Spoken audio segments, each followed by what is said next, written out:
আমি এই মুহূর্তে আছি বিমানবন্দরের বিএপি যে টার্মিনালটি রয়েছে সে টার্মিনালে।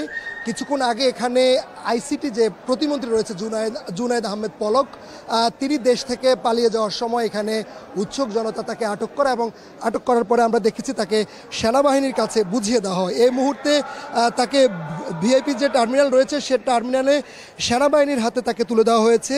কিছুক্ষণ পরে হয়তোবা সেনাবাহিনীর সদস্যরা তাকে এখান থেকে নিয়ে যাবেন এবং এই নিয়ে যাওয়ার জন্য এখানকার যে এয়ারপোর্টের আশেপাশে যে উৎসুক জনতা রয়েছে তাদের মধ্যে এক ধরনের উত্তেজনা দেখা যাচ্ছে। তারা বিভিন্ন স্লোগান দিচ্ছেন, স্লোগানগুলো মুখরিত রাখছেন পুরো এয়ারপোর্টের যে ভিআইপি টার্মিনালটি রয়েছে সেটি।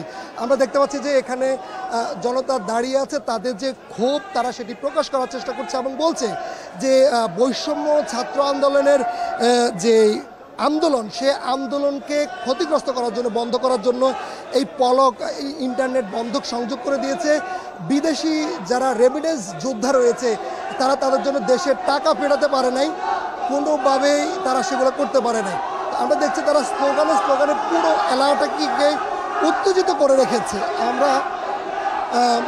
আমরা দেখানোর চেষ্টা করছি যে এখানকার যে অন্যান্য যে আইন শৃঙ্খলা বাহিনীর সদস্য রয়েছে, অর্থাৎ এয়ারপোর্টের নিরাপত্তা কাজে নিয়োজিত যারা রয়েছে তারা বারবার চেষ্টা করছে তাদেরকে ঠান্ডা করার জন্য, তারা যাতে কোনোভাবে কোনো বিশৃঙ্খলা না করে। এবং সেনাবাহিনীর যেসব সদস্যরা রয়েছে তাদেরকে এই মুহূর্তে আমি যদি একটু দেখানোর চেষ্টা করি, তাদেরকে এই মুহূর্তে সেনাবাহিনীরা ওইখানে পলককে রাখা হয়েছে এবং সেনাবাহিনীর বিপুল সংখ্যক সদস্য উপস্থিত রয়েছে যাতে করে কোনো অপ্রীতিকর কোনো ঘটনা না ঘটে।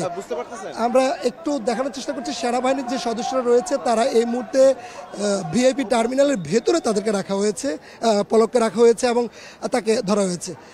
একটু কথা বলি আপনার সঙ্গে, একটু কথা বলি আপনার সঙ্গে, তাহলে একটু কথা বলতে দেন। আমরা একটু দেখানোর চেষ্টা করছি যে এখানে যে টার্মিনালটি রয়েছে সে টার্মিনালে তাকে মূলত আটক করা হয়।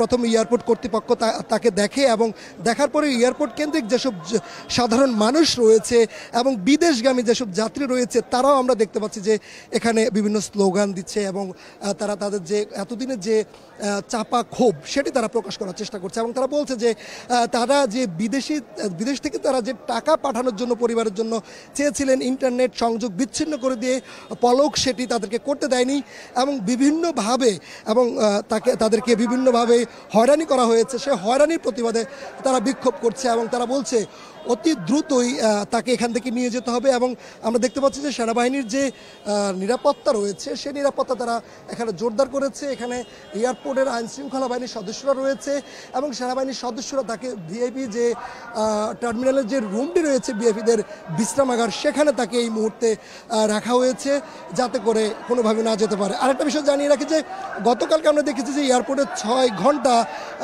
সব ধরনের ফ্লাইট বন্ধ ছিল এবং সবগুলো ফ্লাইট বন্ধ থাকার কারণে যাতে করে কেউ পালিয়ে যেতে না পারে বাংলাদেশ থেকে, যারা বিভিন্ন এমপি মন্ত্রীরা রয়েছে যারা বিভিন্ন অপরাধ করেছে তারা যেন পালিয়ে যেতে না পারে সেজন্য ব্যবস্থা করা হয়েছে।